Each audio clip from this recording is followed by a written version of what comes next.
All right. I think we're live. So looks like connection is excellent, and yeah. So welcome to Basement Talks. I am John Smith of Johnson's Basement, and tonight we have a very special guest. Actually, someone who I've actually known about and been affiliated with for probably since like 2018 or 2019. And for some reason, during my tenure in like this politics space or whatever how we call it, I never really we've never really streamed together. And I figured, hey, like let's try and do something. So I'll let Kirk introduce himself, but yeah, go ahead, Kirk. Um, Hello, how's it going? How are things? Things are going pretty well. I this will be the third episode of Basement Talks. So first was Kevin Cashley, and the second was my IRL friends, and they're the third guest. So in this little new podcast series that I have, um, uh, this is my first attempt at streaming, or my first attempt at streaming that's like a podcast related format. So I appreciate you being patient. Yeah, it's interesting. So you brought up that you've been aware. I think it was in 2019 I started like taking an interest in a lot of these like liberal hawk, neoconservative spaces. And I Yeah, remember seeing you in the chat on those places, and yeah, it's weird to think because that whole corner of the internet is does it's like not there anymore. yeah, it kind of vanished. It's kind of interesting because I think they were very prominent on Twitter, and or we were very prominent on Twitter. Now that I talk about it, it sounds like I'm talking about like a cult following or something. Looking back, it kind of was, um, but like, um, yeah, it basically kind of started with Nightmare Fuel or Spooky Nukies, um, Yeah, because he yeah. was very prominent in like the anti-theist atheist community, See, and even he changed his name and changed his brand and everything. Nothing's the same anymore since 2019. yeah, it's crazy how much can change in 5 years. But um, essentially, that whole corner of the internet is kind of not even there anymore because it's cult leader Kevin Cashley. He's now going on to do. Uh, he's changed all of his opinions, uh, and like all the people congregating around him aren't really doing this anymore. Um, so um, I think that concept. I've never liked the concept of a liberal Hulk. I always thought that was like fake news. Um, back in the day, I always referred to myself as like, oh, I'm like a conservative, but not one of those idiot conservatives. I mean, I don't call myself conservative anymore, but like back when I was like in that sort of space, that's how like I would brand myself. Um, Yeah, what I took interest in when I started seeing, I remember getting into Nightmare Fuel when I heard like, oh, he does these reactions to Secular Talk, who I think is like one of the biggest goofballs in political commentary. And so I got into him, and then I think from that I got into the like the whole like liberal hawk neoconservative space, and I noticed there was just like a lot of like what I could tell what seemed to me like younger people who were interested in politics, and they were pretty proud moderates, proud centrists. And I'm like, all right, I'm kind of interested in this. This is new. Like they're kind of alienated from like the whole Bernie bro aspect of the left, but they're also mhm. alienated from the crazy populist MAGAs of the right, and they're trying to find a new alternative. And I found that very interesting at the time. But as we've established, that whole corner is non-existent at this point. Went in a lot of different directions. Well, I think it was kind of I think you're probably kind of aware that like that corner of the internet kind of went up in flames. At least like the part that I was a part of, where there was some Twitter account that made some comment about like Muslims, maybe about 3 years ago, and it caused this huge drama. And there was this video, this like 6 hour stream of all these random Twitter accounts, and then this chat, and into this like live stream, and just like yelling at each other and using all these ad hominems against their opponents, and it was so funny, but I think Henry, that guy deleted his channel, so the video is nowhere to be found, as far as I know. Oh, really? Yeah, I Yeah. think I remember that whole dispute. I don't really remember. I remember like it happening, but I don't remember the details. So I don't know if it's worth discussing and rehashing right now.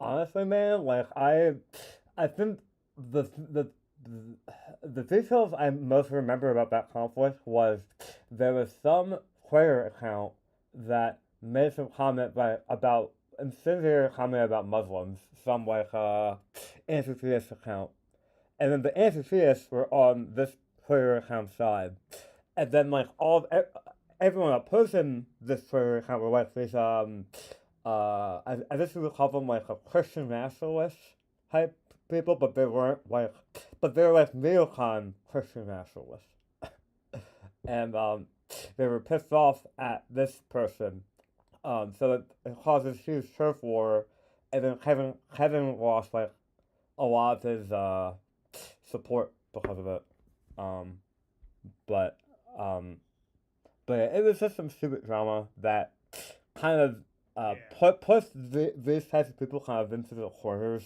of Twitter discourse, and but now like I've been on Twitter for like a couple of weeks. I don't post anything, and I think I only follow you specifically only to conduct this interview. Um, but like a lot of the types of things people are saying on Twitter, like how do you do it? How do you manage it? Like I deleted my account back at the end of 2022.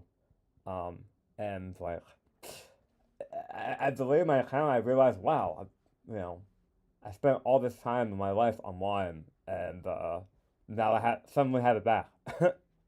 That's deleting it, but Yeah, with Twitter, it's I mean it's fun in a lot of ways, but yeah, I think Elon buying it, he's definitely improved it in some respects. I really like the community notes aspect. I do like that he's opened it up for monetization so people can make money off of it, but I think he also a lot of the crazies back on, and I think one of the downsides of him monetizing it is that I think a lot of people I don't mean to like assume things about people, but there's a like I think this was a problem before Elon took over, but I think it's just gotten way worse because of the monetization aspect. Is this new trend, this increased trend of what's called engagement farming, where people will just like intentionally like put out tweets that are meant to get engagement, get people retweeting it and liking it and talking about it. Because hey, the more engagement you make, I you mean, know, it's not just the more followers and likes and attention you'll get on your account, but you also stand to make a lot more money, and so you get a lot of just a lot of boneheaded accounts though. Like one of the classic things is this like meme, like it's like from like a family of like the 1950s.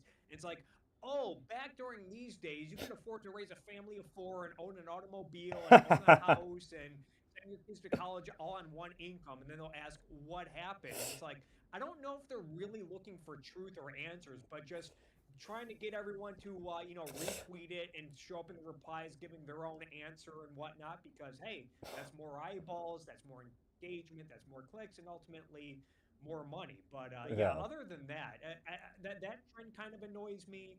And yeah, just on Twitter, it just seems like I think Twitter can be a useful tool to seeing what like a lot of prominent voices are saying, especially about politics. You could also say the same thing about stuff like sports and hmm video games and movies. Like, what are high profile people talking about? What are high profile people in the media talking about? What's the culture in general talking about? Not to say Twitter's real life. I don't think it is, but yeah, you can really get a snapshot of like what prominent people are talking about, thinking about, and go from there. And really, that might yeah. that might I feel what give you you're something to saying, talk about. but I feel what you're saying, but like there was this YouTube account. I'm not sure if it's still on Twitter. It's just a little still on Twitter. Ridiculous. Do you know who I'm Vernaculous. talking It sounds about? familiar. Yeah, I think I know who that is. Um, um, hold on a second. Um, uh, th- sorry. I saw that something was happening at my house, but yeah, as a counterpoint, I would probably say something along the lines of um uh, like Twitter itself, like even before Elon took it over, like I feel like he still had a lot of those types of people who are like have like this rage bait. Um, that they would just post and they would say, oh, they just say the most outrageous thing possible that the most amount of clicks and the most amount of followers. It's just kind of Yeah. exacerbated now because now there's a monetary incentive, so they might even, as you were saying, you would see Yeah. more of those accounts. Um, well, as I was saying about vernacular, though, he made like a very salient point about Twitter. Maybe this is before Twitter was, uh, I think they increased the limit beyond 250 characters, right? Yeah, for blue checks they have, yes. Okay. Um, but back when the limit was 125, he said something along the lines of, "Oh, Twitter is basically the equivalent of like taking, um, of reading abstracts of like many different topics, but never getting into the meat of like what those topics actually are. It's just reading a bunch of abstracts through a bunch of white papers, or just like a bunch of newspaper headers." Um, and and that like he made the point that you don't really learn all that much from Twitter in the long run. And you're more your time is better spent on maybe doing more analytical deep dives in news or reading books or whatever. Um, that's any other type of thing that's not consuming a social media like Twitter. Um, but I always think back to that when I think about like Twitter consumption. I just think of like abstracts or white papers. Yeah, I would agree that Twitter is not really a good educational tool. No. But It's great for shit posting. I mean, there have been some memes over the years that have developed because of Twitter, though. Like the there was that famous meme with the guy and the girl, and they're holding hands, and the guy's looking over at the other woman. Uh, Yeah, jealous girlfriend meme. yes, Sarah's girlfriend. Um, that was primarily a Twitter thing. Actually, um, on the same on that same topic, um, I think someone did a deep dive into that, and I think those photos were taken by some like Bulgarian photographer, and like someone just sold them and like repurposed them, and I think the original photographer was like pretty upset that um his stock photos were treated like this worldwide Twitter meme. I kind of forget some of the details of the story, but I do remember reading about that a long time ago. I don't think I ever heard about the. So that's what it is. Like it was like some. I thought it was just like some stock footage thing, and it went crazy. Yeah, I think I mean there are stock photos, but like it was like some I think it was like Bulgarian or something. Some Eastern European nationality, that took all those photos, and I remember that person got irked because some trolls just repurposed his photos for like the this meme that just went crazy. Um, but yeah, no, actually I first got wind of you, believe it or not, from a Stephen Michael Davis video, um, where Yeah, I talked to him last week. I haven't heard that name in a minute, but after you mentioned him, I I remembered that I think there was one video you helped him with regards to like he used to make these young Turks he had a couple of videos that were like young T responses that got like millions of views. And I think he like did some editing for him, right? Is that Yeah, I think he did like a two. I think he did more than two, but like his first two videos titled "Why People Don't Like the Young Turks." I think those were like two videos that he made that really went off. yeah. And I think he did some like really funny edit with Check's face. And I wait, who is that guy? And then I think at the end of the video, Steven was like, "Hey, follow my buddy Kirk. Like he makes like funny content." I'm like, "Oh, okay." Anyway. Yeah, I've So worked with him on a few different videos. So a lot of times he'll like tag me in to like do like a voiceover or to like make a meme or something or to like to do a Photoshop something. So yeah, I've collabed with him on a variety of his videos, and he's helped me out a few times too. So yeah, that's really cool. That I can't believe like that guy used to follow me on Twitter when I had my account. I wonder if he remembers who I am.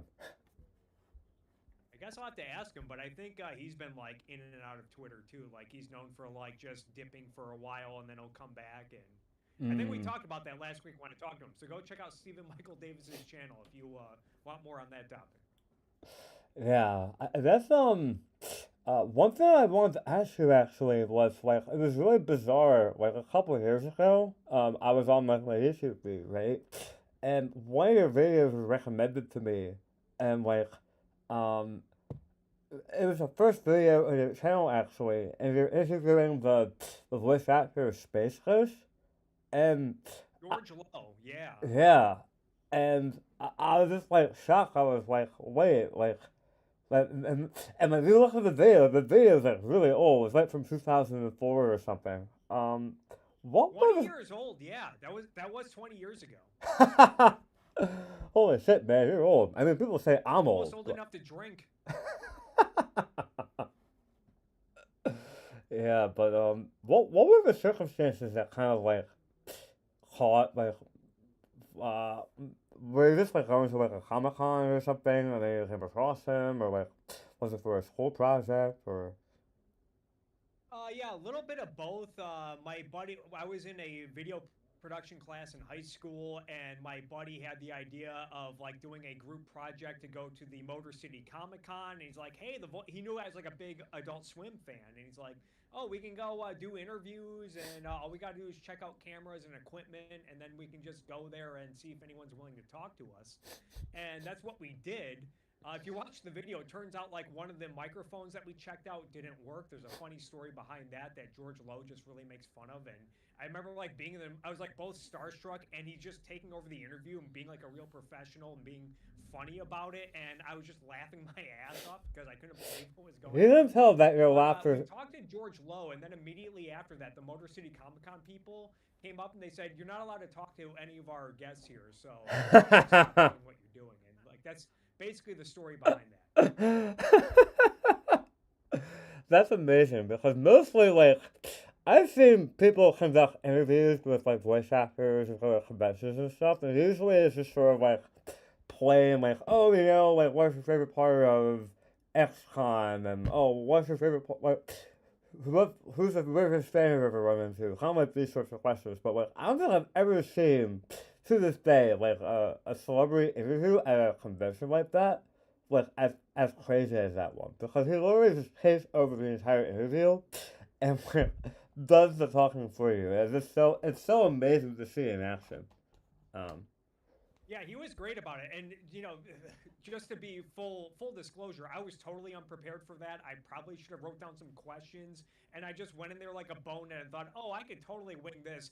Turns out I couldn't, and George Lowe carried all the weight for it. So well, they were also like a high George Lowe's a schooler legend. too, so I mean, like, they're not a professional, you know. Yeah. I Uh, thought about reaching out to him and seeing if he'd like want to come on for like a 20-year revisit, but I'm not sure how he would feel about that. So I don't know. I've thought about it. yeah, no, this is definitely reach out to them if you can. I'm not. Maybe he'll remember you if you show him the video. Uh, but um, but yeah, did you always see yourself like going into media in some respects when you were growing up? I initially wanted to like do something like morning show talk radio shock jock kind of stuff, and I even Hmm. went to college for that, and I had like spots on the radio in college from time to time. But then like after I graduated, it was pretty clear that like talk radio was kind of had one foot in the grave, and radio stations in general were automating and moving away from talk radio. And on top of that, it was like 2009, 2010, like podcasting and YouTube and Twitch, everything that we know today hadn't really taken off yet. Like Adam Carolla lost his job at his radio station and then did podcasting, and no one really knew what podcasting was or what the long Mm-hmm. term what the long term benefit of podcasting was going to be. So there was just a lot of uncertainty. So I always wanted like to do something related to like comedy, satire, maybe commentary. I even thought about like, oh, wouldn't it be fun to like be like a sport talking head, like say, I don't know, like a Jim Rome, I guess. Not Mm. to like compare myself to him, but it's sports is one of my interests. But yeah, so I don't know. I guess that's a long about way of answering your question of whether or not I've always thought of myself of doing something like this. Although going all the way back then, like 2004, when I was talking to George Lowe, Mm-hmm. like again, YouTube didn't exist, Twitch didn't exist, like streaming was not really. No one knew if that was going to take off yet. So I don't know if I saw myself right here, what I'm doing right now, but I always Yeah. wanted to do something related to this field. Yeah, that's kind of interesting how it kind of goes back around because like back like 20 years ago, you interviewed George Lowe, but now like now you're the guy being interviewed. So now the tables have turned. Yeah. Being interviewed George by Lowe should some interview me.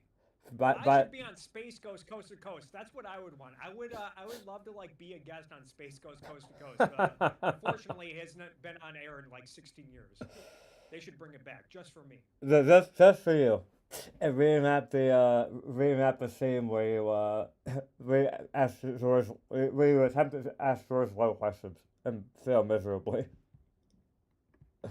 Um, but actually one thing that like I've come to notice with you is that like you kind of like when you do your streams and when you like go over uh when you go over stuff from stream and stuff, a lot of your comedy is kind of like this like sardonic, but like not but not like too like uh uh and it's not too miserable because I feel like a lot of people who do sardonic comedy are like also like, incredibly miserable, and like a lot of people like that. But like, you kind of have like this very light, jovial, um, type of sarcasm, but like kind of like wrapping in a whole bunch of references for a bunch of places. So I was just wondering like, who are your your comedic inspirations coming up, and have they changed over time, and how is that? How does your sense of humor form throughout your 20 years of being in media? That's a good question. Now that I think about it, I mean George Lowe, Space Ghost, definitely. Bugs Bunny, I feel like, is an underrated one. Like he's very tongue in cheek and Yeah. sarcastic, and just always undermining everyone he talks to. George Carlin, Lewis Black. Although Lewis Black is pretty angry, but I guess I've just always enjoyed his comedy. Mm-hmm. Maddox, the best page in the universe guy. I don't know if you ever heard of him. Yeah, He I wrote know of I Am him. Better Than Yeah. Kids. Aren't Yeah, you? and I've after I moved to LA, I got to befriend him, so that's cool. But and I actually got to be on his podcast a few times. You The know, I best think page I in the might have universe. seen that like off the weird chance. Like some weird chance I saw you do a podcast with Maddox. What's even weirder is that I saw Aaron Hansen do a podcast with Maddox at one point, which is like kind of bizarre. That you're 1 degree away from Aaron Hansen, from is a rapper. Um, but Hmm. yeah, I'm Aaron not sure if you Hansen? knew that, but is a rapper did a podcast with Maddox. Like Huh. 4-ish years ago. Guess I'll have to check that out. Yeah, it was like really bizarre to see that those two worlds collide. But um, I think that was before he Obviously, kind of talk like, radio has had a huge influence on me with my soundboard that I incorporate into like a lot of my bits and rants and whatnot. I've actually come to Red Bar has become like one of my favorite internet comedian commentator people because like he just like goes so hard, but like he's also so jovial, and like the way the his timing is like impeccable. Um, and the way he uses the soundboard is just amazing. And it's cool to see like you have a lot of inspiration from him. Um, I was watching that clip last night, um, or some clip last night of like him responding to Stefan Molyneux, from Red Bar. Oh, Red Bar, Yeah, yeah. Red Bar. Yeah. I watch him from time to time. But yeah, yeah, I remember watching that a long time ago, and I just thought that drop was great. Where he's like, "I don't know, Teach. Maybe use that huge brain of yours to figure Figure it it out." out. Oh my god. Yeah, but he's a master with that soundboard too.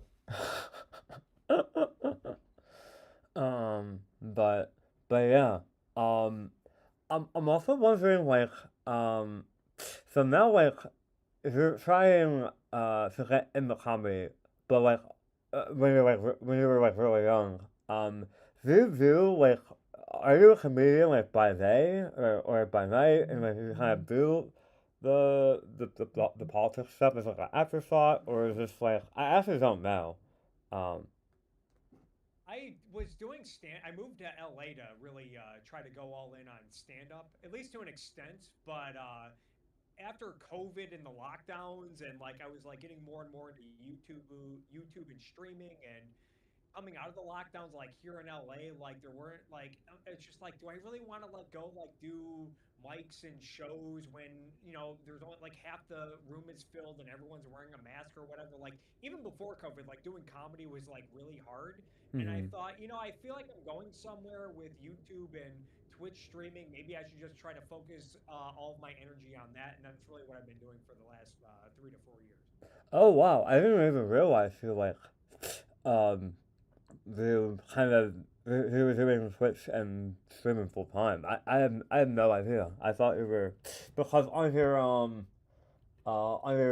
player bio it still says comedian, so I just assumed like oh he does like comedy stuff for whatever during the day. Like I had no idea. Maybe Yeah, I mean that's kind of like what I regard myself first, like comedian. Like I write jokes, I make content. I feel like it encompasses all of that, not just like doing stand up. mm-hmm. But maybe I'm misapplying the concept, and maybe I should rethink a few things. Who knows? Yeah. I feel like maybe maybe a better term for it would be like a satirist because like a satirist kind of applies to like written form and like cause there are a lot of satirists that work for like the New Yorker, New York Post and stuff that write political comics um Yeah, but that might be a more accurate term, satirist. I feel like comedian satirists, they sometimes they go hand in hand, though. You can sometimes do a little bit of both. mm-hmm. Yeah, but like how I guess like I'm just curious like I know you're very you know a lot for like your pro capitalism videos in particular and like your responses to like uh uh Bernie Sanders and like Elizabeth Warren and a lot of like his proponents on like the left and I'm just wondering like what kind of propelled you into that space from like just covering like culture war stuff. But I feel like I was stalking your YouTube channel and like really early on you were just kind of like doing like normal culture war stuff where you were like hey like let's comment on cultural appropriation or whatever. But as you uh, had advanced in your career, like you kind of delve deeper into more serious topics. So how did it transition with that, and uh, how did you find your footing there? I got into free market economic stuff around 2013. I sort of got into objectivism and Ayn Rand and Hmm. also like free market economic thought. So that's kind of where I started picking up that stuff. And I guess when I started doing it, I guess I was commenting more on culture war stuff and stuff like that because that's what a lot of people were talking about. So it's Mm-hmm. like, if this is what the market wants, maybe I should see if I have something to say about it. But Yeah. yeah, economics especially, I think both the left and the right have a ban. I mean, the left was never really about free markets outside of like some self-proclaimed neoliberals, and even that's kind of a new young phenomenon, and I'm not sure it's Yeah, I going think anywhere. But neoliberalism is yeah, like pretty much a young phenomenon that's been it's really only been prominent the last 50 years. But even like online, like it's only gotten any sort of popularity within the past I don't know couple. Um, No, I mean, talking about socialism is where all the cool kids on the left are these days. You look Right. at someone like Hassan Piker. He's like one of the biggest streamers Yeah, apparently, my and yeah, favorite he has a streamer, lot of Hassan charisma. Piker. Yeah, he won like the Google Streamy like what 2 years, three I years thought in a they row. won the That's streamer like fucking 3 times or whatever. wait a minute, what? Did he win the streamies like 3 times for like the best commentator in news? Yeah, and he was winning those as he was saying stuff like America deserves 9/11 and making fun of Dan Crenshaw for getting his face blown up during a war. So I mean, the guy's a legitimate scumbag, and He really it is. perplexes me that he gets celebrated by like institutions and stuff. Yeah, I think at this point he's probably just in it literally just for the money. Um, I don't I'm not convinced that he really lives by his values. Personally, that's what I believe. But um, or his proclaimed values that he wants his audience to believe. Um, but Yeah, I mean he's a modern day Joel Osteen. He preaches altruism and then lives the opposite. He uses altruism to justify his insane political views. right, yeah,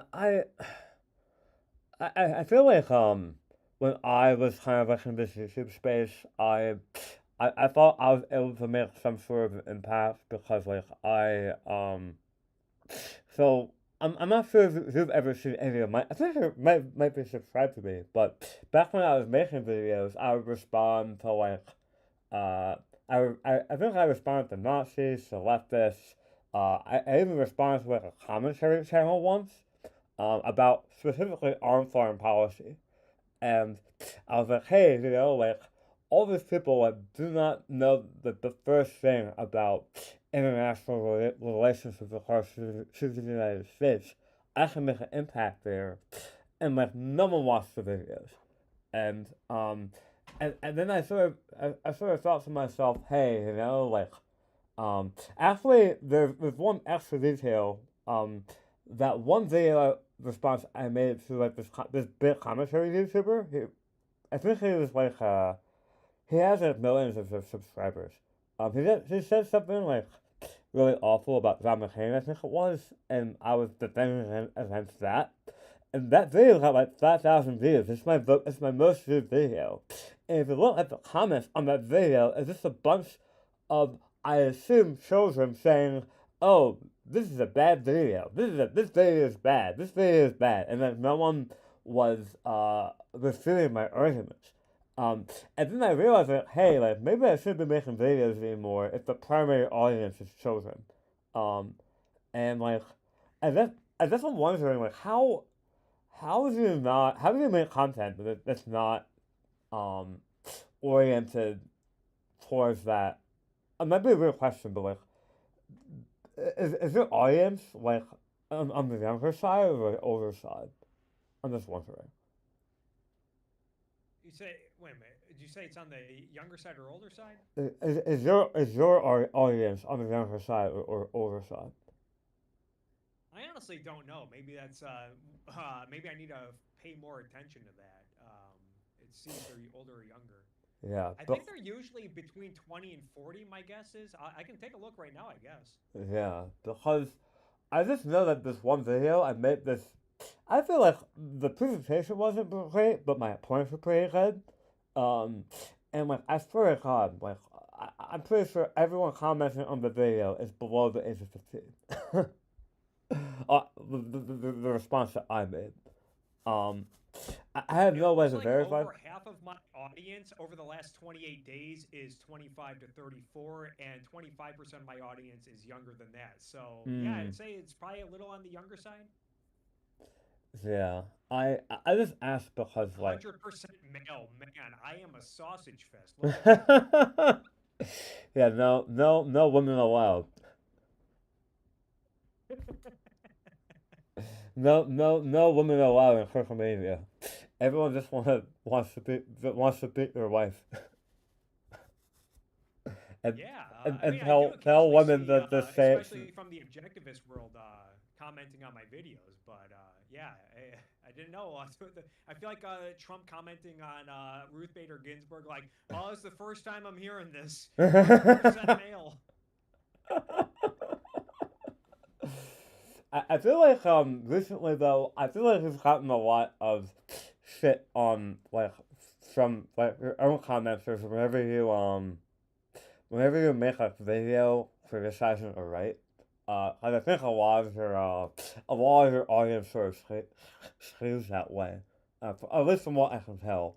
Um, but you can kind of correct me if I'm wrong. But um, how often do It's you hard get to into tell. conflict? Sorry. All right, go on. I'm sorry. How often do you get into conflict with your own audience? Uh, I feel like my audience doesn't conflict with me that much, but yeah, I feel like I definitely get more pushback from my subscribers whenever I go after the rights. So I think that's accurate. I don't know Yeah. how much my audience is right though, because even with the people who leave comments, it's like a microscopic portion of my audience. Right. And the people who leave comments, Usually, when I get the most shit, though, let me add this.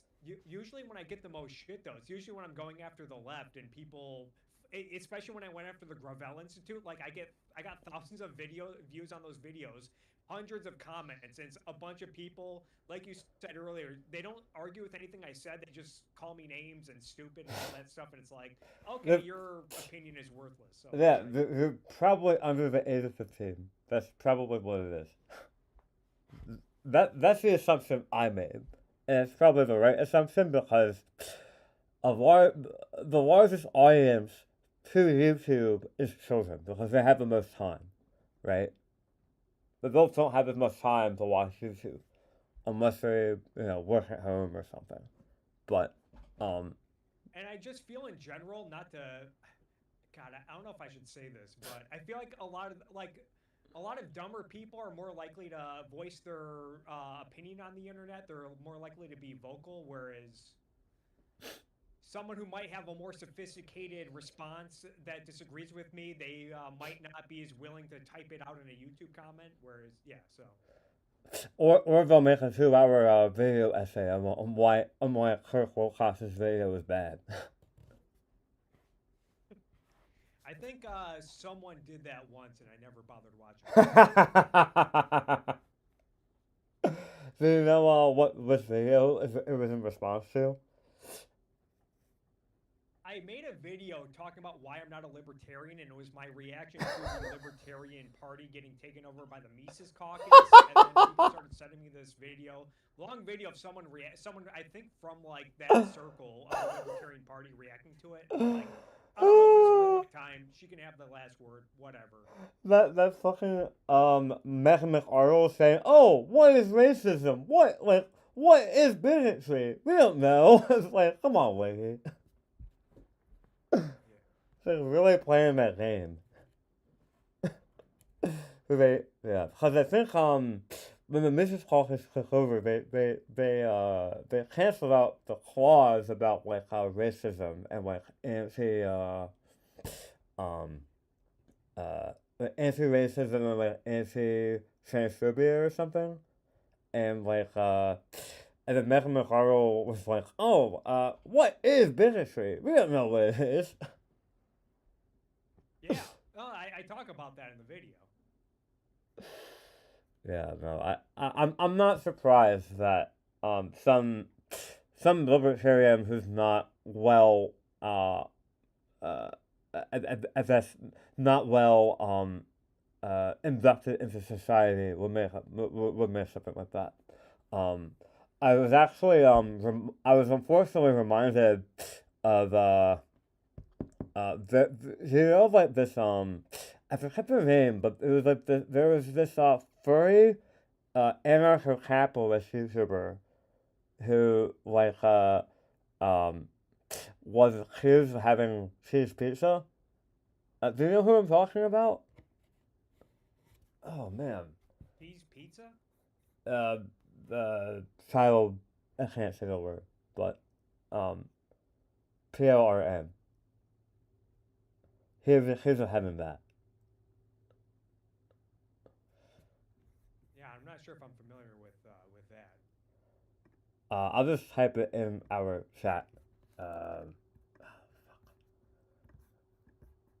but Well, anyway, this really unhinged, uh, furry, libertarian, or, furry anarcho-capitalist, uh, I think he was affiliated with, some other really big ANCAP channel. I think, I'm forgetting names right now. But, um, someone made a huge long video essay about this guy, and it reminded me that anarchists are like some of the craziest people online. Like they'll go to some crazy lengths to like. Oh yeah. Some of them are, I would say, not to give them any legitimacy, but like some of them, like I think, are pretty good when when it comes to like talking about economics and maybe some other issues. But yeah, anarchy as an ideology, I think, is pretty terrible.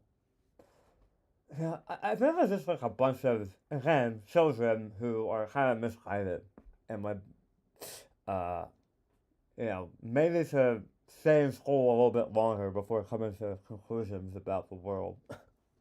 That's what I say. I know in a very old video of yours. I watched it recently. I think I kind of disagree with it. Where I think uh you were kind of waving off the importance of having a college degree.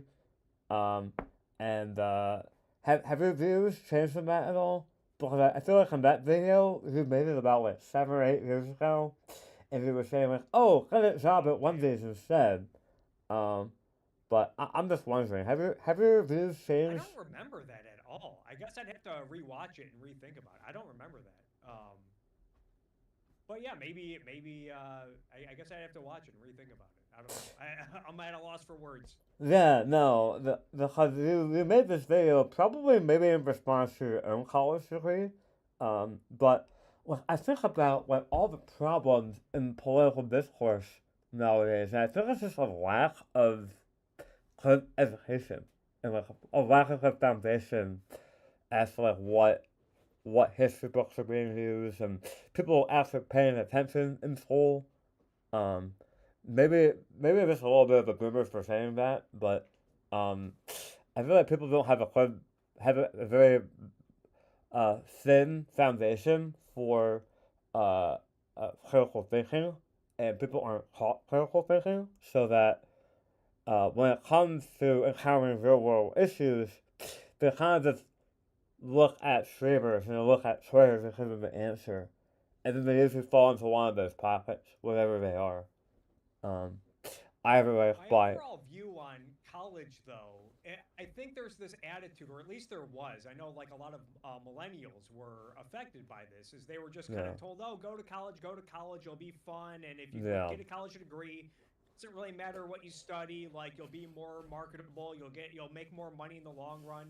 And a lot of people did that. They borrowed a lot of money. A lot of millennials graduated into the Great Recession and didn't really find the good paying jobs that they were promised. And right they were saddled with a lot of the student loan debt, and a lot of people were frustrated. So hmm my overall thing is like, if you don't know what you want to be or what you're going to study, then maybe you think about it before going to college and borrowing lots of money and dedicating 4 or 5 years of your life to it. yeah. I mean that's perfectly fine advice, but I still think like the typical liberal arts degree though does have like a good foundation of like of course you should have like what you have in mind of what you want to study, but like a liberal arts degree typically gives you like a fairly good foundation as to how to approach real world topics and how to think about and digest those real world topics. And I feel like people don't. Look, many students get a liberal arts education, but I'm not sure if they appreciate it all that much. Um, and granted, like I feel like a lot of school is just kind of like getting into the rat race and like trying to get the grade that we want. But that's not good. But um, but like at the same time, like I remember clearly that like one of my favorite classes. I mean, I did computer engineering in college, so obviously that's marketable. But like one of my favorite classes in college was this English literature class I took my second semester senior year, and like the guy really stressed on like critical thinking, and I remember writing an essay about I think it was about like the pros and cons about having Barbies as like Lego, and like promoting Barbie Lego as like a product line, and like how that relates to how that relates to the book Frankenstein, and like what he was talking about, what Mary Shelley was talking about in that novel. So now that I'm talking about it, makes it sound like I'm about to talk about like a breadtube essay, but um, I just thought it was really interesting because like here's this old piece of text, and like this professor was expecting you to take that old piece of text and make it relevant, or find some relevance in that old text, and find some truth in like today's current world. Um, and I feel like a lot of students who go to college, they have that experience, or they either don't have that experience, or they go to college and they have that experience, and they don't properly appreciate or they seemingly forget about it. I'm not sure if we have the same, we have the same sort of thing, but that's sort of what I've seen. So, if I'm understanding things, like you're saying that like there's a lot of value you can get out of a college education that doesn't really have to deal with like you making more money at a job or Yeah, you increasing your odds of getting a job or whatever. Yeah, that's probably a fair point. Um, yeah, but I would say, yeah, if you're gonna, even if you're unsure of like what you want to go to, what you're going to study in college, maybe start off at like a community college yeah, first, or maybe don't like rush to like go to the prestigious university unless like you have a scholarship or something, yeah. because that might, if you don't know what you're doing. And you end up picking a degree that you're not really sure about, especially one that's not going to make you more employable. Like you probably could have gotten a similar education at a much more affordable, much more less costly university, or at least saved yourself a lot of money before you really figured out what you wanted to do. Mm. Yeah, you know, if I were to do college again, probably in this era, I mean, I went to like a 4 year liberal arts private place, but um, if I did it all over again, honestly, I'd probably just go to community college for 2 years, and then just transfer to a state school, and then pay like less than $20,000 for the entire degree. Um, Yeah. but um, but no, actually, now um, uh, um, thinking about community college, what isn't that like isn't the community college like a government institution? I actually don't know, but I was wondering if you ever did Yeah, any a lot of research into colleges that. are government institutions. A lot of like state universities are publicly owned and funded or whatnot. Right. So Yeah, I mean, I know the state ones are, but I wasn't sure about community colleges because I know that you're upset for this, and like you have I know you don't believe that government should lead everything, but you probably are in some agreement that like community colleges are fine, and like state colleges are funded by the state are fine, right? yeah, I mean it depends. Like again, what you're going for. Like if you want to be say like a veterinarian, you'd want to go to like a good veterinarian school, and yeah, Yeah, because like I feel like a lot of like you want to go people. like if you want to be a veterinarian, you want to like go. I'm sorry. Oh yeah, because I was gonna say like a lot of people mistake you for being a libertarian. I always get I get kind of frustrated on your behalf when people call you a libertarian because I know you're not. um, and It doesn't really bother me that much that people call me a libertarian. I try to clarify it when I can and then maybe explain the differences. But yeah, sometimes a lot of people use libertarian just as a means, layman's term is to say, oh, this person is like for limited government and free markets. you know, but then again, that's kind of like that's like a pretty big camp though because like you have libertarians, you have neoliberals, you have left neoliberals who want government out of a lot of stuff, and then you have like Trump supporters and some types of fascists who sometimes support uh, that kind of stuff. But well, a lot of fascists don't support free markets, right? A lot of right-wing fascists don't. So um, that's kind of like uh, the discrepancy I feel like some people sometimes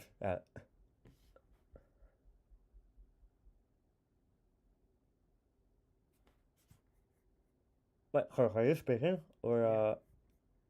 I Oh can't hear yeah, you. no, I was trying to think of what I was going to say next. I was trying to think if I should bring it back to the government's role in education, since we were off on that. Yeah.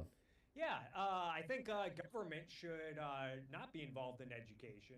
So yeah, I'd like to privatize the whole system, but I don't know if the culture is ready for that. So I don't know, man. Like, I feel like community college is like a pretty good like investment though, because like if I spend my taxes on someone who goes to community college, so they don't have to spend like tens of thousands of dollars or hundreds of thousands of dollars on a private school. I don't know. That sounds like a win to me, and it's like the taxes aren't that high for such a thing. Um, but maybe I mean maybe I'm just like a dummy, but um, I mean it sounds like community college paying the community college is like a pretty sweet deal because compared to like a lot of other types of programs, I don't think community colleges really take that that much to run. So now that being yeah, no, said, like I I'd do have want to there to look be like into. a I know the yeah, more like the more like for profit colleges like kind of got a bad name or a bad reputation at the moment. I haven't really looked into those, so I might need to. Maybe that's a topic I should look into. Is all these profitable for profit universities? yeah, because like I don't mind there being for profit universities, obviously, but I do think there should be like some sort of choice for students when they head out. And like some people, you know, they might have the money or the scholarships, and they might say, "Oh, this really cool private art school is doing like, oh, I want to go to RISD, and like I want to be in that program because that program is really good for like animation and like 3D animation in particular. That's actually where Pixar hires a lot of their like talent is from RISD, um, and like art Okay. universities like that. But like those universities cost a lot of money to um to attend. So um so it's like, well, okay, like you know, we want people to be able to go there if they want to go there, and they have the money and the funds. But at the same time, it's like, well, if I don't have the funds, like I should have options, right? Like, um, but the option, okay, of course you have the option of not going to school anymore, but like at the same time, it's like, well, if there's another option like community college or like state college, um, like that could potentially be just as good as going to like a private school. But of course, like going to a public college, like there are always students there, and you know there are classes of 500 instead of like five. Um, like I had a class at my school, couple of engineering courses. When you get into the upper levels, most people have dropped out. So some of my classes only had like 4 people. But like at a public school, um, those classes would easily be like 50 people in the upper levels. So just acknowledging that there are like, you know, uh, there are benefits and consequences of both. And like, we shouldn't kind of like throw the baby out with the bathwater just in the name of privatization. Um, but Well, it's not so much the like community colleges that really bother me. It's like more like like government's just really entrenched in the education system as it is, especially with K through 12 public education. And you look at a lot of these school districts in big cities that are generously funded on a per student per year level, and their results are just abysmal. And this is like yeah, what a lot of kids like have to deal with. Like they have no other choice. They don't have any other options. There's not even a market in competition because why would anyone in their right mind want to open up a school when the competition is literally free? Yeah. And you have that going on. You have the government, which has heavily been involved with student loans going back to the mid 1960s, with I think it was called the Higher Education Act, which I think has had a huge inflationary impact on tuition. I know that's often offset by a lot of like grants and other like programs for low income students and scholarships and whatnot. And a lot of Hmm. students don't pay the super price that you often see in the headlines, like, oh my God, look at tuition at this large university. So I do think a lot of the problems in the education system is a result of government intervention. But so I wouldn't really start the conversation as, oh, should community colleges exist?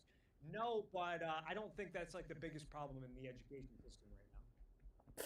Yeah, I kind of see it in kind of like a I understand some of that, and like I understand like there's been I mean there's been on a counterpoint, not necessarily a counterpoint, but like I've actually seen the best argument for for something like a charter school is like having like specific schools targeted towards different types of groups of children. So I think I saw this Vice documentary once about this charter school specifically for like kids with autism or like kids with like certain disabilities that they don't have the attention in public schools or like through the special needs programs in public schools because like, they're really bad. Um, and like I saw that video and seeing those parents, like, they seemed very happy with their of like their choice of bringing their kids to a charter school that specializes in like taking care of or teaching kids with, you know, really specific brain disorders. Um, but I just thought that was an interesting sort of application of like a charter school that like actually does actually has like, a good name. Um, but I know charter schools have gotten like a bad rap.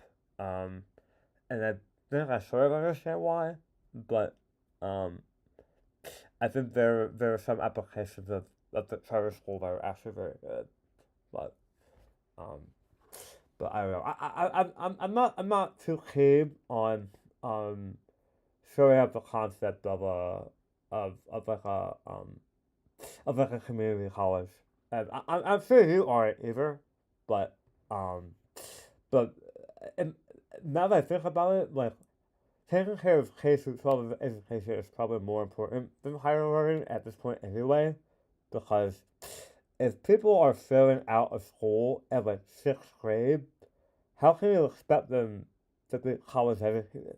Like what's the point of spending all this money in higher education if many kids never even get to that point? You know?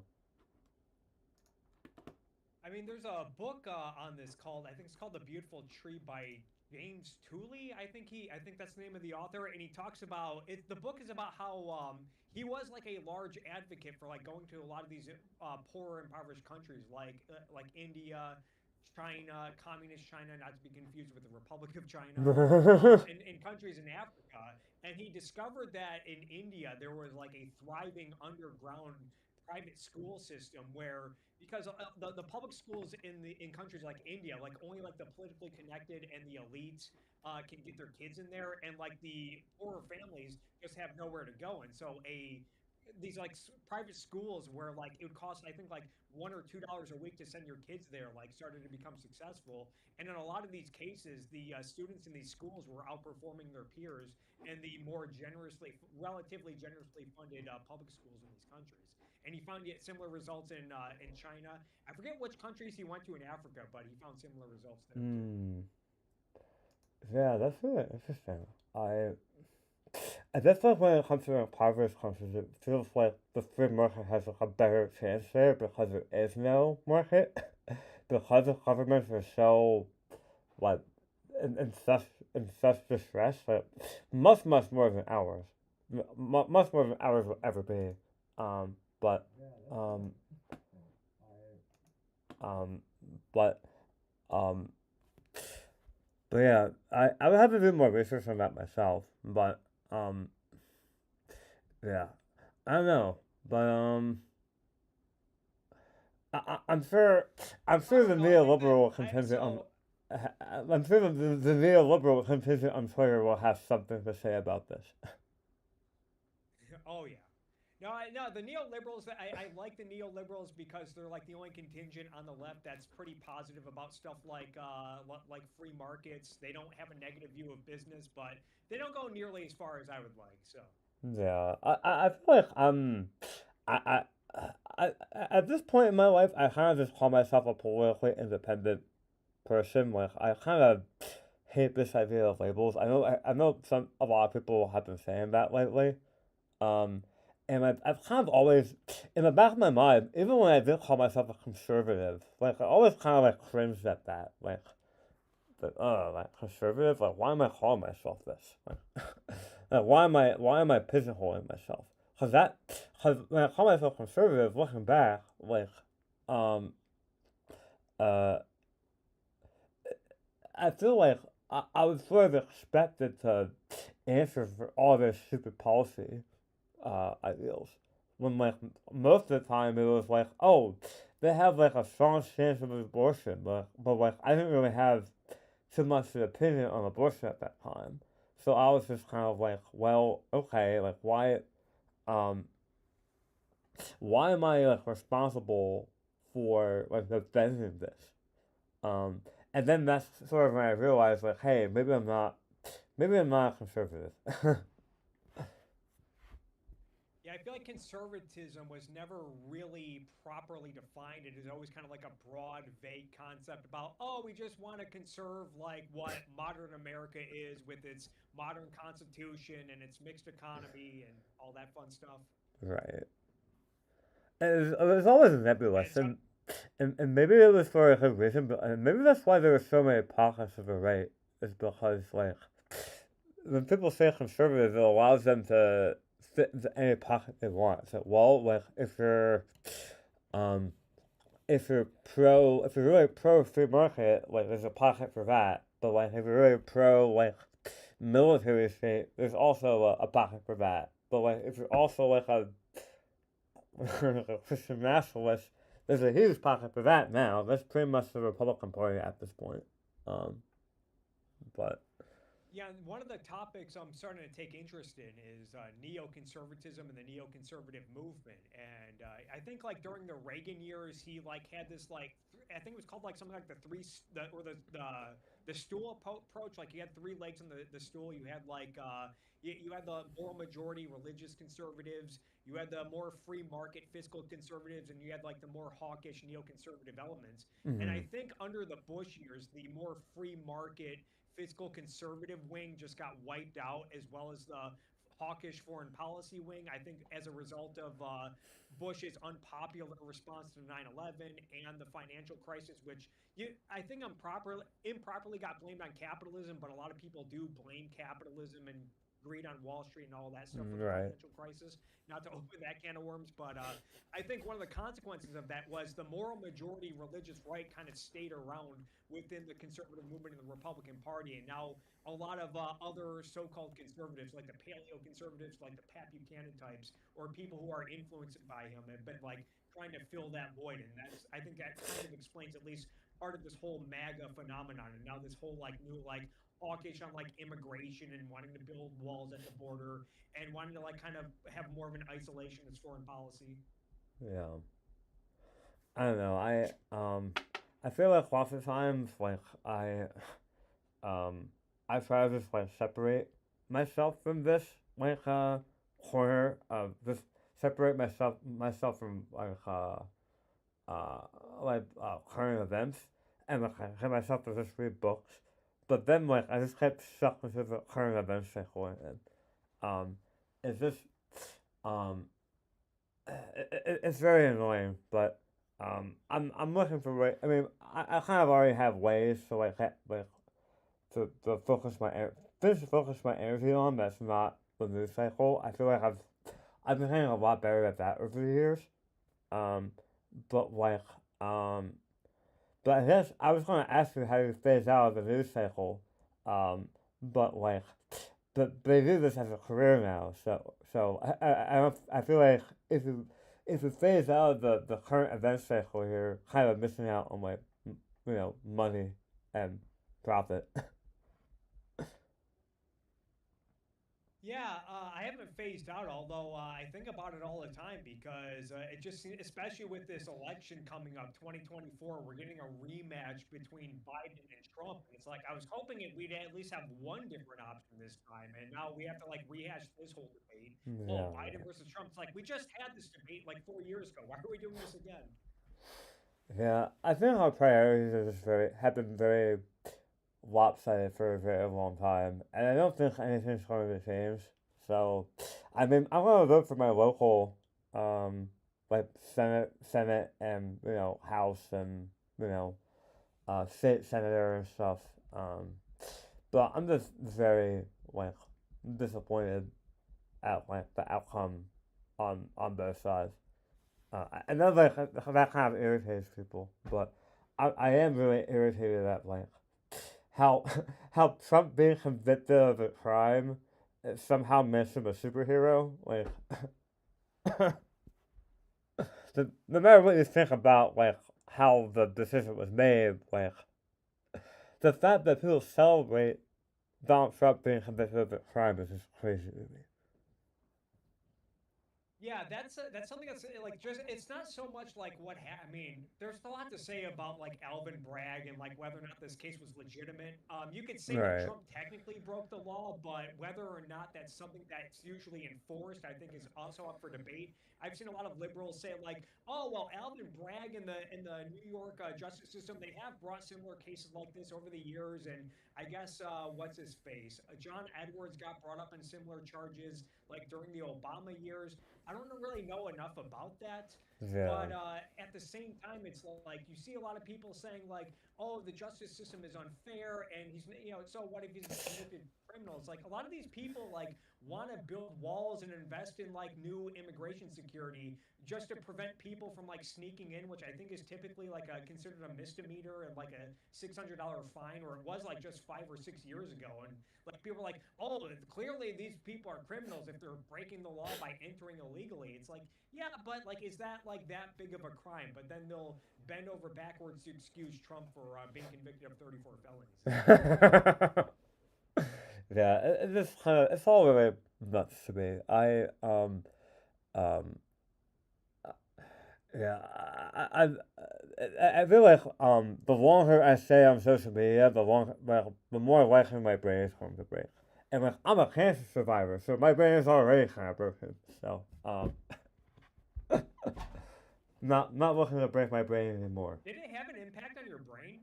Actually, I don't know if you want to talk about that. I was just I don't just mind. question. I didn't know that, so. That was sort of a joke. But like I have radiation through the neck and kind of like this area, so I I feel like some days I have brain fog. I frequently sort of say, oh yeah, like I'm pretty sure like the radiation has something to do with it, with chemo or something. I mean it's 2 years now, past that, but like I'm sure radiation had something to do with it. Sometimes I hit like brain farts and I might forget. Um, like when I was trying to think of that name of that really unhinged like furry anarcho-capitalist YouTuber, I can't remember I can't remember his name. Um, but stuff like that, like sometimes I can't uh think of names off the top of my head, but um, but yeah, I don't know. The whole thing is just so ridiculous, and I don't think the discourse is going to change all that much. And like I think the best that I can probably do is just vote and just inform myself by reading books about how from esteemed authors that don't come off as clowns, you know. Yeah, going back to whether or not like the news cycle is like it's hard to follow it. Like one of my frustrations, and I don't know if I don't think this is a new phenomenon. I think it's always been said that like like the more depressing, the horrible stories like sells or what's the saying? Like, if it bleeds, it leads. But meanwhile, there's like a lot of positive trends in the world that do get Yeah. reported, but like they're not amplified. Like I just read the other day that the mRNA vaccine, they just approved one for like seniors with RSV, and I'm like, this is a kind of a good sign. Like, because Mm-hmm. I guess like thousands of people die from RSV, like seniors and the elderly, and it's like Mm-hmm. they might be living longer lives, and no one really seems that interested. And to the extent that people are interested in mRNA technology, they just want to talk about their wild conspiracies about whether or not like DeMar Hamlin like collapsed on Monday Night Football because he was vaxxed or whatever. I probably shouldn't say that because now your whole channel is going to get deleted by YouTube for or talking about the Nicki, vaccine. So or sorry Nicki about that. Minaj. Remember when Nicki Minaj claimed that her boyfriend's balls grew because he got vaccinated? Yeah. That was wild. That is fucking insane. Yeah, and I keep reading stories about like how they're making breakthroughs with mRNA technology with regards to different tumors and cancers, and I'm Yeah. like, this is what people should be talking about and celebrating. And yeah, Well, positivity doesn't get clicks. That's the thing. It doesn't make money. yeah, But gaming makes money, and gaming is usually positive. And speaking of gaming, I'm curious. Um, so you visited Japan recently, right? yes, I did. Back in late March, early April. So was it just like a vacation with like friends and stuff, or was it just like we were there for something else? Yeah, vacation with my girlfriend. Yeah, Oh, okay, very cool. You were there for like 10 days or something. yeah. We started in South Korea and then went on a cruise through various parts of Japan. Hit a lot of different parts. It was a lot of fun. I would recommend everyone at least try to go to South Korea and Japan at least once. Yeah, I'm looking. A friend of mine and I are looking to go to Japan for probably about 10 days in October. Um, within the Tokyo, Kyoto, kind of Osaka area. So Yeah, we I'm. went out to all three of those places. Oh, really? Yeah. Yeah. Um, did you get a chance to go to the Pokemon Center in Shibuya at all, or I don't think so. We went to the Pokemon store in Tokyo, which was right next to the Nintendo store. And yeah, it was pretty nuts. Yeah, I hear they have all these plushes that they never release here. Oh, they had tons of plushes. If you, I'd recommend bringing an empty suitcase if you're gonna load up on your plushes in Japan. Yeah, cause I have a little plus collection over here. It's not on camera, but um I I'm looking to add to my plus collection. So I might have to bring an empty suitcase just of stuff uh, plus plus Yeah, do it. poison. One thing that surprised me, we talked about this on Discord the other night. One thing that surprised me going to Japan was how big Splatoon is over there. Yeah. Boy, Like, I don't know anyone in America who likes the Splatoon games. I think I bought the second one and I liked it, but then I got to like a part where I struggled at and I put it down and never picked up again. I'm sure everyone has a video game experience like that, especially the older you get. But I don't yeah. know anyone in America who likes Splatoon, but it is huge in Japan. And then when I looked it up, I was like, is it just big in Japan? It turns out like it's one of the highest selling games in Japan history whenever it's like first released. Oh, but as the first release for the Wii U. Yeah, I think it was the second or third game. Like they sold like a crazy. They like broke a video game record for like fastest amount of games sold like within like the first week or something. Damn. Yeah, I didn't realize that it broke records in Japan. That's crazy. I mean, I knew it was big, but I didn't realize it was that big.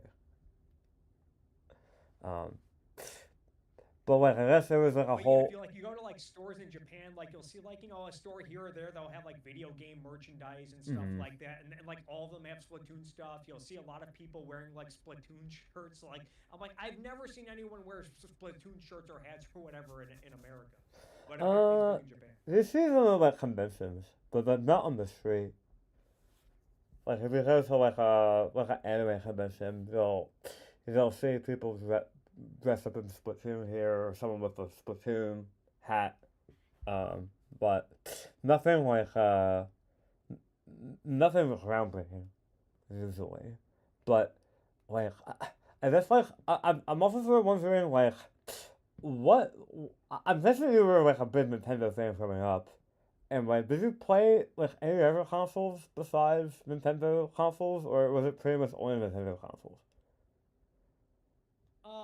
I bought a PlayStation 2 before I got a GameCube, and right now I have a PlayStation 4. And like, obviously, I don't know if this is obvious, but like when I was a kid, like some of my friends had the Sega Genesis, I had the Super Nintendo. So like, if we ever want to play Sega Genesis, we'd go over to their house to play Sega Genesis. So I played a lot of Right. Sega Genesis when I was a kid, Oh yeah, even though I I didn't have mean, one. well, Sonic 2 was like my usually my personal go-to, for uh whenever I play because I had both the Genesis and the NES, or if my brother did, my older brother did. So I would like watch him play Genesis and NES. But I never owned a Super Nintendo. So I didn't have to play a lot of his classics until like later in life.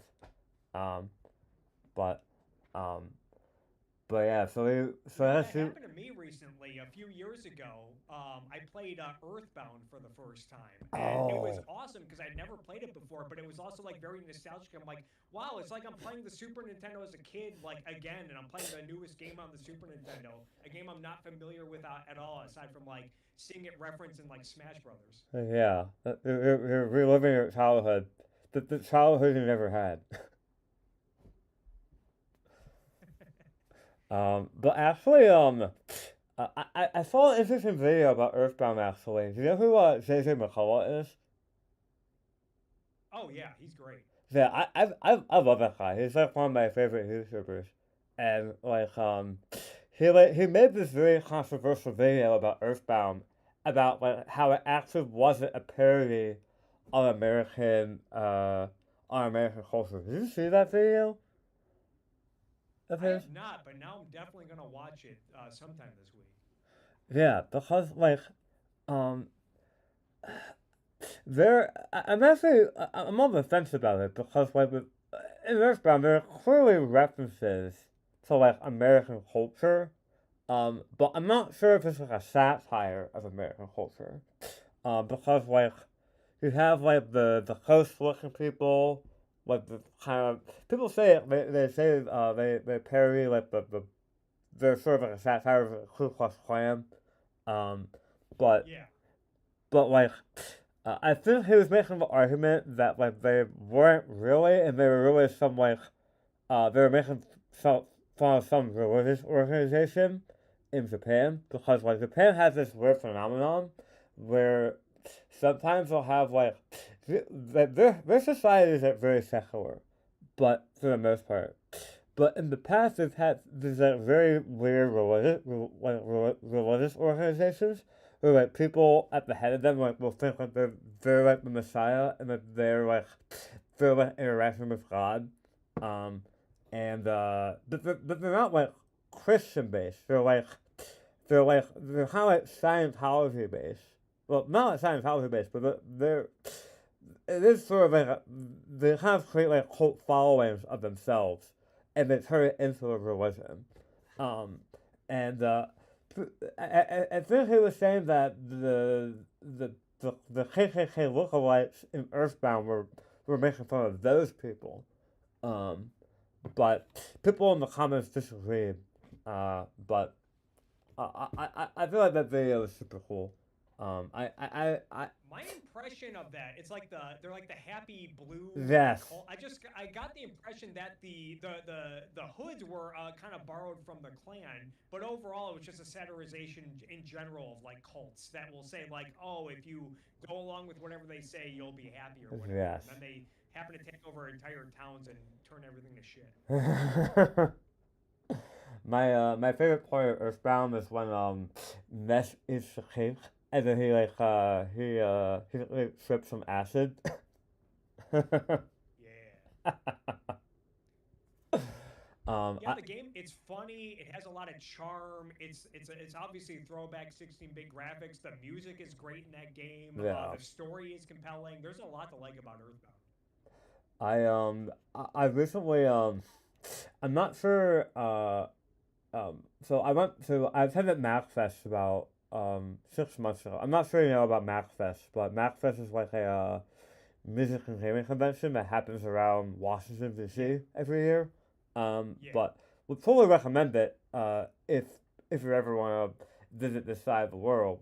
But they premiered this movie called Earthbound USA, which was sort of like a discussion or like a documentary about these kids in the 90s who were really into Earthbound, and they were part of this community that almost pushed Nintendo over the edge because they would like send emails and send emails and fan mail to them, always requesting to them like, "Hey, uh, make Mother Free now." And then when Mother Free was created, they were part of the community uh, that was a big part of the movement of trying to localize Mother Free to the U.S. Obviously, that never happened, but that documentary is sort of like about that. And if you're a fan of Earthbound, I feel like you would love that documentary. Um, Damn, you're just giving me a bunch of Earthbound stuff to watch later. well, actually, that documentary took like almost 10 years to make because the team that made it, they came to MacFest. It's like a team of like 4 people. Like I remember they had a GoFundMe. Oh no, they had a Kickstarter for Earthbound USA when I was a junior in college. That's how long they've been making the film for. Um, Yeah, I remember in Japan, I was like hoping to maybe find some Earthbound merchandise or Mother merchandise, and the only thing at the Nintendo store was the Amiibos. Remember Amiibos? of course, I remember Amiibos. I have one right here. But it's Bowser though, so. Yeah, I have Waluigi and the Blue Yarn Yoshi. Oh, okay. Interesting choices. Is it because of doesn't the Zero Yoshi come with um the Yoshi game for the Wii U? Is that right? Yeah, that's the only reason why I have it is because it came with the game. The reason why I got Waluigi was so that I could play as Waluigi in the Mario Maker on the Wii U. Oh, okay. Yeah. How long did you play Mario Maker for? Like I bought it from Best Buy and then like I returned it like 3 weeks later. I could never get into it. Really? Yeah. Oh, I loved it. I still love it. Well, that was the first one, and so the second one was obviously a much bigger hit when that came out. Although they haven't updated it in years, and I don't blame them for doing so. But yeah, I think that's like the bigger one, Mario Maker 2. But I like both of them. Yeah, I don't know. I think I was just more satisfied with like I have this problem with games that like don't like I respect games um that like are like very sandboxy and like very allow you to take your imagination to its limits. I respect those games a lot, but like I'm not sure if I could play those games for a very long time because eventually I just like I'm of the mind it's like if I play Minecraft for too long and like I'm building something in Minecraft, I'll be like, hey, I kind of just want to build something in the real world, and then just turn the game off and like look at some code instead. Um, Yeah, you feel like you're not putting your time to productive use. Yeah, I get that. The thing I like about Mario Maker though is I've made levels, and I remember I tried to make a world, and I came to this year. I'm like, why am I spending so much time creating levels? Like I'm not sure if that's a productive use of my time, but like if I ever have an itch to like play old style Mario levels, there are plenty of them on the Course World verse that people happily upload, and sometimes that gets your juices going and makes you enjoy the old style Mario levels. yeah, did they ever have the DLC for Mario Maker? I don't know. I know there were definitely add-ons. I don't think there was like any like I don't know if you had to buy it though. I don't remember. Hmm. But speaking of DLC, you were talking about in Discord that you maintain that DLC. You'll die on the hill that DLC is good, and I want to hear a reason why. I don't know if it's good or bad, and I get the perspective that like there's this notion that like oh game companies they just release uncompleted games so that they can sell you DLC over the next 2 years and make even more money. Maybe that happens. It definitely happens. Maybe there's truth to what? I think it definitely happens because like I know that like Cyberpunk 2077, like that game was like incomplete and like over well now it's not broken anymore, but they released an incomplete game because um CD Projekt Red said, "Oh, we've already had this game for like we've been making this game for 8 years. We have to release it now, or else we're not gonna make a profit." Which I mean, like I can understand, but like because sometimes when you have crunch, it just doesn't result in the best product, you know. Um, so you have like a bunch of gamers just making fun of all the bugs in the game instead of actually trying to enjoy the game, Yeah. right? Um, My thing is I grew up playing the Super Nintendo and the Sega Genesis, and I remember one of the first games I got was or no, it was just Street Fighter 2. It was just the first Street Fighter 2 game on the Super Nintendo, and only had the 8 characters. You could not play as the bosses in that game, and I remember playing with friends who are like, if you play this on the Sega Genesis, you can play as Bison and Balrog and Vega and this and that.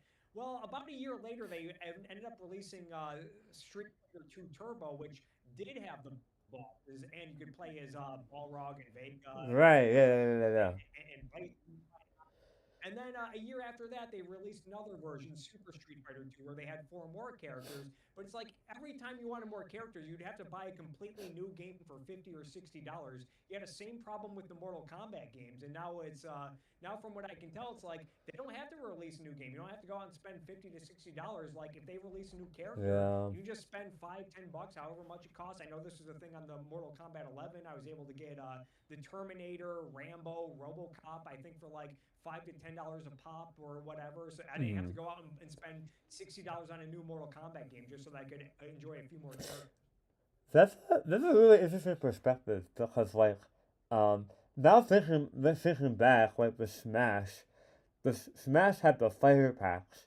So like for Smash Ultimate. So when we bought the first fighter pack, it was like 5 characters, including Joker from Persona and um uh God the main character from Fire Emblem Three Houses, who I can't think of the name of at the moment, that everyone got pissed about.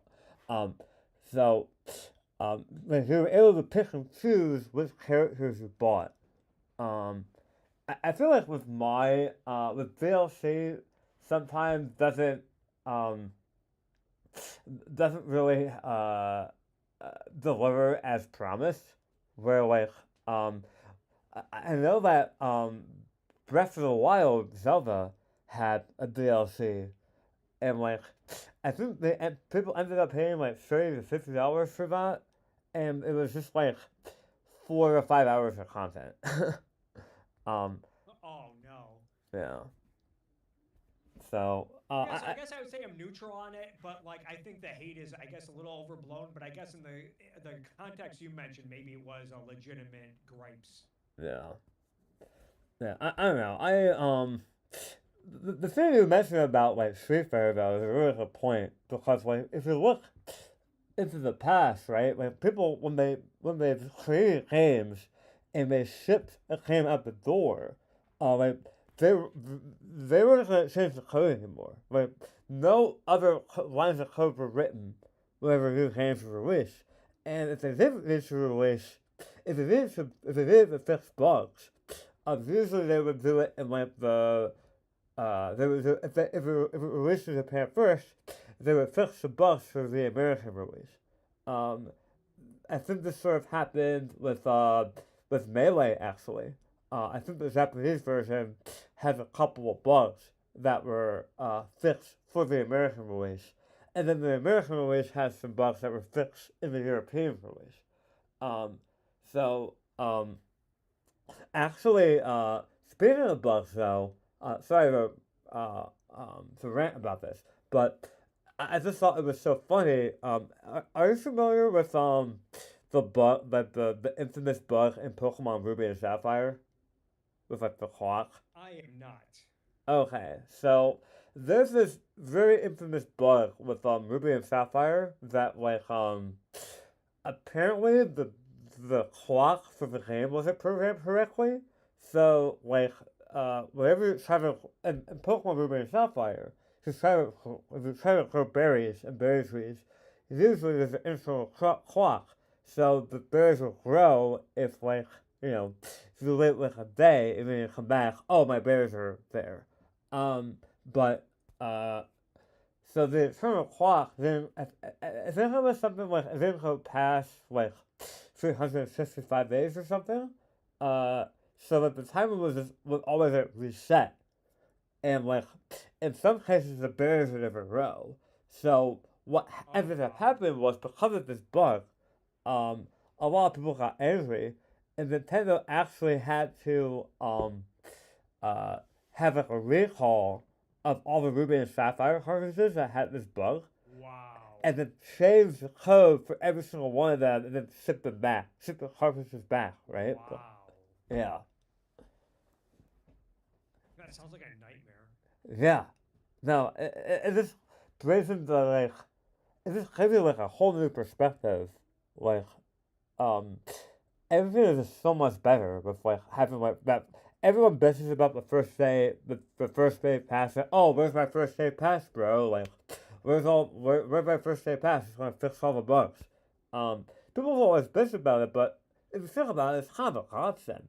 Or else, like, you're saying your physical game to someone to put in a new uh, integrated circuit which has embedded circuit which has new code on it, uh, which then fixes your bug. You know, um, so I'm learning all sorts of new things tonight. um, but yeah, um, yeah, But yeah, uh, that's my big defense of downloadable content is assuming that companies are not releasing uncompleted games. If the games are complete, but it's like, oh, we can for just like an extra $5 or $10, we can update the game a little bit without having to release an entire new game where you have to spend like $50 to $70. yeah. Some people make the complaint that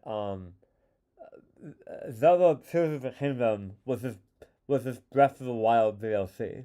But you know what? Like, if it was $70 of Breath of the Wild DLC, I'm pretty happy with it. I spent like over 100 hours on it on Tears of the Kingdom. I spent almost 100 hours on Breath of the Wild, but I'm pretty satisfied. um, but yeah.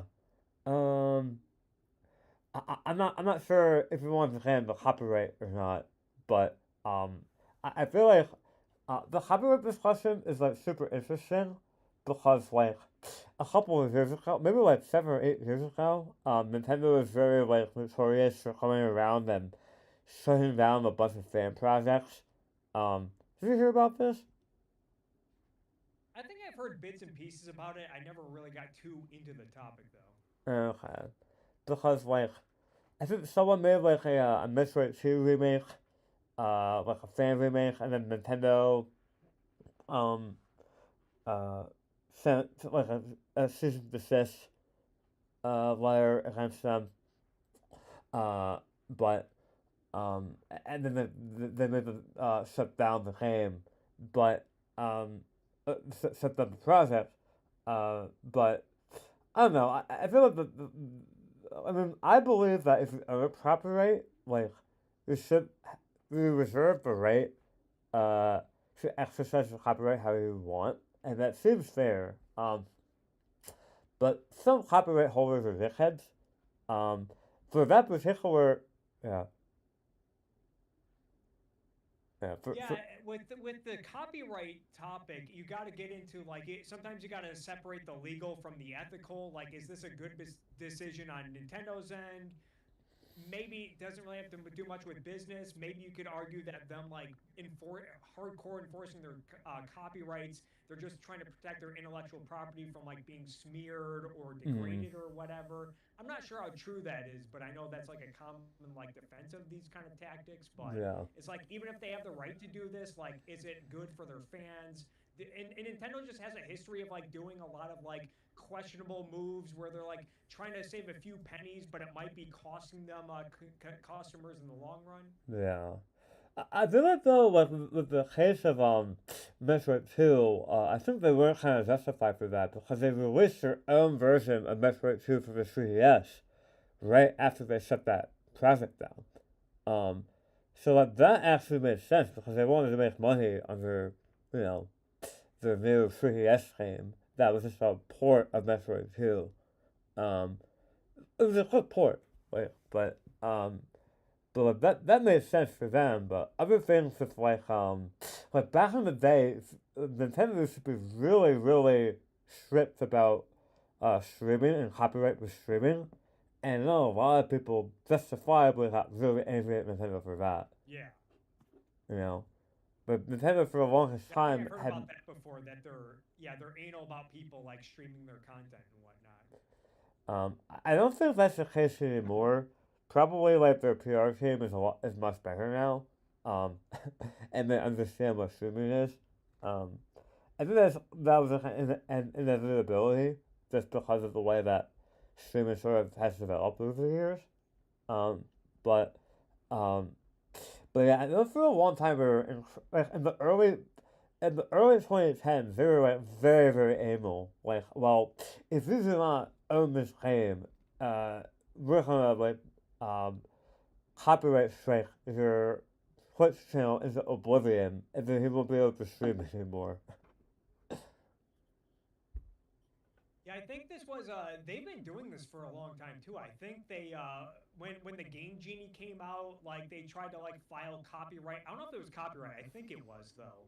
They tried to stop the Game Genie from being a thing, but then I think it was called I can't remember the name of the company that made Game Genie, but they managed to win the lawsuit and sell Game Genies for stuff like Nintendo and Super Nintendo. Oh man, I think I did hear about this lawsuit. This is in like the late 80s, right? Yeah. Yeah. I think I do remember hearing about that at some point. But Yeah, there um, are definitely some YouTube videos and stuff made about this topic. yeah, I think probably after this conversation, I think I know some YouTube videos that have actually discussed this copyright issue in particular that I feel like you would be interested in. Um, but But yeah, what I was talking about earlier, like I remember like Nintendo, like I've heard that like with the Nintendo 64, like they didn't want to go CD because they were all worried about piracy. So they probably yeah, like saved a lot of money by not having their games pirated. But in the long run, but, production costs for like cartridges, I think it was like $12 compared to like 50 cents for the CD. So yeah, game cartridges for the Nintendo 64 were a lot higher than they were for their competitors, the PlayStation. So a lot of like lower income families opted to buy the PlayStation just because the games were cheaper. So Nintendo like probably saved a lot of money not losing money to piracy, but they probably lost a lot of customers to the PlayStation by pinching pennies like this. yeah. It's just I mean, if we were anyone else, I feel like we would just like blame capitalism, like full sale. It's like oh, like, they're making bad business decisions because of capitalism. So well, maybe they're just not very good at business.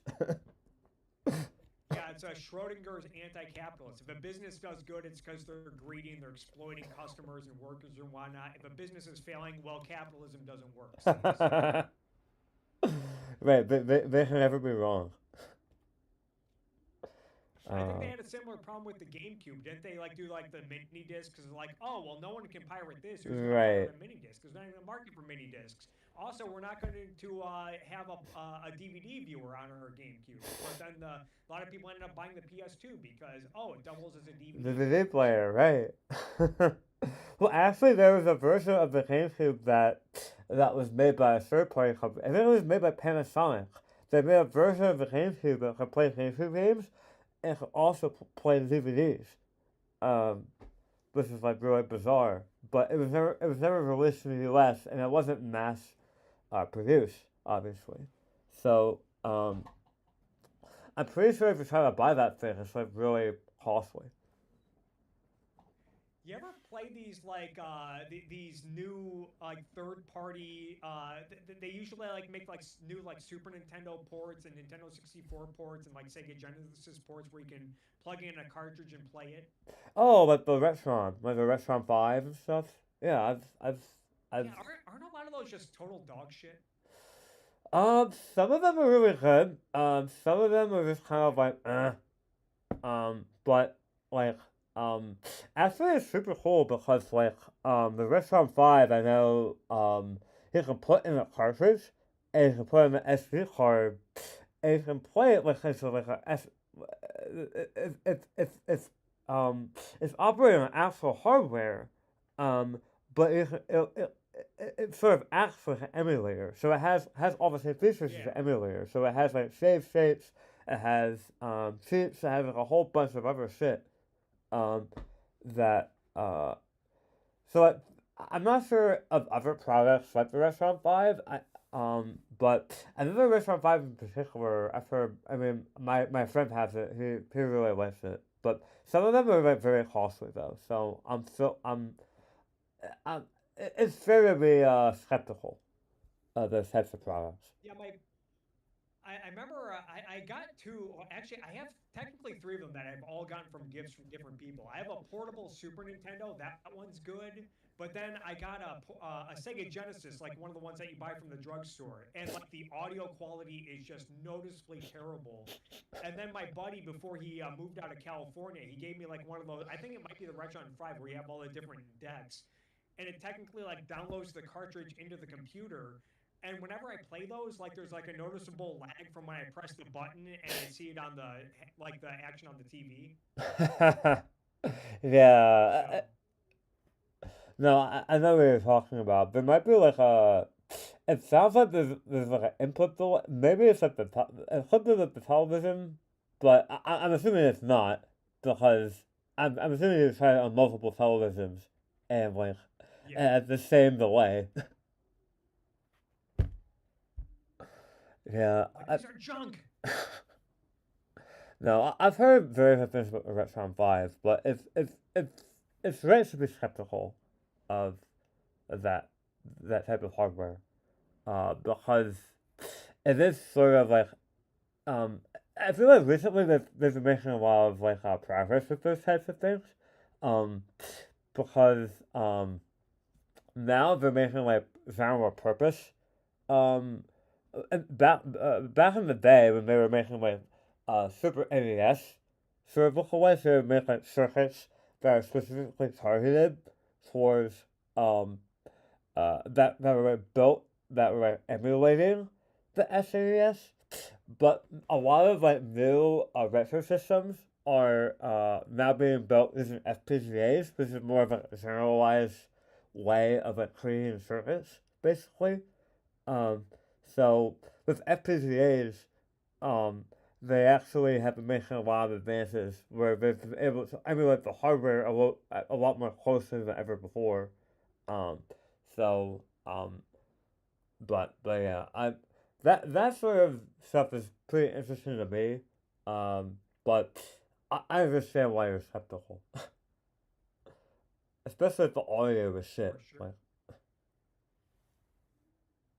um, but Anyway, so we've been on for almost 2 hours. Is there anything else you wanted to talk about, or? there is one more question I wanted to ask. Um, so so what's like the? I asked this to Kevin, and I'm curious what your response to this is. But do you have like an end game of your content? Like, do you want to keep doing politics? Do you see yourself doing something else within like, the next couple of years or 5 years or whatever? Or like what? Like, what's your end goal? Or do you have an end goal? Or with your content on Mostly my YouTube? end goal is just trying to just try to put out good content that people will enjoy and stuff that really motivates me and excites me and stuff that I learn from. That's really probably what I try to focus on. I do like to grow my viewership, subscribers on all YouTube, Twitch, and Patreon. I feel like I've stalled in those in the growing departments, but yeah, right now I'm trying to figure out ways to really start growing and making better content to where I grow. I don't really have a specific target of like where I want to go. I should probably maybe put more thought into that. Like, what should my goal be? Should I try to get to say like 50,000 subscribers by the end of the year? And how do we get there? Yeah. And I feel like I'm more focusing on just growing for the sake of growth rather than just making stuff that I'm passionate about and I'm proud of. I think my um the way that Nightmare Fuel was speaking to is the way that he got popular. You know how he got popular, right? He got tens of thousands of views for making Dave response videos, uh, back in the day. So my build for him was always like, oh man, he's gonna make another Dave response video, and he'll get all your viewership back. But Yeah, I feel like I get a lot of traction from response videos. The problem I run into with response videos is like, especially when you like react to like the same characters over and over again, yeah, you end up with just repeating yourself because they repeat themselves, and it's like, yeah, you end up just saying the same stuff over and over again. yeah. I I kind of found that way that as well when I was making response content, and I I almost like for a time being like I thought I was like not that I didn't believe what I was saying, I did, or I still do, but like at a certain point when you repeat yourself over and over again, you kind of put yourself in a position where it's like you feel like you're in like a Truman Show, where like it's not really about like the battlefield of ideas. You're just performing for an audience that likes your opinions. Um, Kind of like the Hassan effect, right? It's like the only reason why he's popular is because like he he parrots his audience's opinions back to them, and like he's just very good at like um knowing what to say and like, at what times to make his audience feel like him and enjoy him. Um, you get what I mean? Like it kind of like turns into that. Yeah, and I know, like, especially ever since like the whole like ever since Israel Hamas really started. I don't want to say blow up because it's supposed to literally and figure. I mean, like when like the media started focusing on the war in Israel ever since October 7th. I know people have like pointed out how a lot of like the more popular anti-Israel commentators like are noticeably getting a lot of like likes and followers and support from like viewers in countries that are very anti-Israel, and it's like, are you Yeah, really proud of that kind of growth? I don't know, but to each their own, I yeah. guess. Well, I mean, it's the same sort of thing that you would ask like the Nazi accounts when they were on YouTube back in 2019, like, uh, or the people who said, "Oh, I'm not right wing, I'm a classical liberal," and then they got all these like um very far right sort of accounts like orbiting Yeah. their hemisphere. Um, Or like you'll watch certain channels, I won't name names, but you'll see the live chat and it's a lot of like Nazi stuff and anti-Semitic yes, stuff, and it's like I try not to play that game of like associating people because you can't help like who follows you or who watches your stuff, and maybe they're ashamed of it and they just don't mention it, but it's like I don't know if like if a significant portion of my audience was like that, I'd probably be like, okay, guys, I don't really want to be associated with you guys or something, or yeah. I don't know. Yeah, I feel like that's the best way of going about it. It's like, free speech is fine, but like, if you want to like be, if you are like a representative of your community and like what the types of people you want in there, like if you see people who are like doing un- unsavory stuff, like it's probably within your best interest to stand up and say, hey, like, maybe, like, maybe stop saying the Nazi shit, or maybe stop, being Yeah. mean to trans people, whatever it is. Like, you know, if you want to make like a community that reflects your values, like go ahead and do that, but don't, you know, play the crowd just to, for whatever reason, whatever ulterior motive you have. Um, Yeah, and going to what I said earlier, like sometimes it can be like maybe it's just a microscopic, loud microscopic minority within their audience, or maybe they're just like edge lords hiding behind like some anonymous account and thinking yeah, they're funny. Just like you said earlier, like a lot of these people are probably kids and who are just saying stupid stuff or just saying stuff for the sake of getting a rise out of people. yeah. Um, but but yeah, I was it's interesting because the way that Kevin responded, he was like, yeah, I want to like write a book, like and like move out in the middle of nowhere, Canada, and write books and be an author. I'm like, oh wow, I didn't expect that from him. So I was curious to see what he was going to say. Henry David, he's like going to be like Henry David Thoreau. He's gonna be a transcendentalist or whatever. Or who was was Walt Whitman like that? Yes, Am yes. I getting Well, those two Walt books Whitman's mixed in the up? same genre of authors that like write about nature and like uh, its wonder and all this other bullshit. I can't quite remember at the moment. Um, but yeah. Um, did you want to say anything else before we close out? No, this has been fun. We got to talk about a lot of stuff that I don't normally talk about, like stuff like video games. And Yeah. yeah, you even challenged me on a few issues, which I like. So that was fun. Yeah, I hope it was fun for you, and hopefully we can have you back on with some of the other guests that have been on here. So I really appreciate you taking the time to come out and entertain my very small audience. Um, but yeah, thanks for everyone, people who are watching this in the future. Thank you for watching uh, Basement Talks. We have Rivercast on Thursday night talking about AI.